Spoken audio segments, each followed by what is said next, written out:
tua fortaleza. Observa o caminho, esforça os ombros, fortalece o teu poder. Maravilha! Como está, irmãos, a fortaleza do nosso coração? Como está, como nós estamos guardando a fortaleza dos nossos olhos? Como nós estamos guardando a fortaleza da nossa língua? Porque muitas das vezes uma palavrinha que a gente não acha que fere. E fere vem para machucar e muitas das vezes até tirando uma pessoa que está caminhando, está se querendo se levantar, aquela palavra vem para destruir.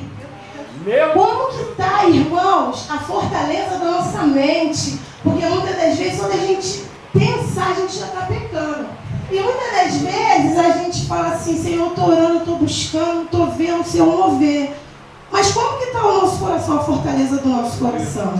Então a gente tem que cada dia santificar e crer que Deus é Deus na nossa vida. Eu não sou levita não, mas eu senti no coração de louvar um hino. Assim, eu espero que os irmãos não reparem não. É da Rosa Nascimento.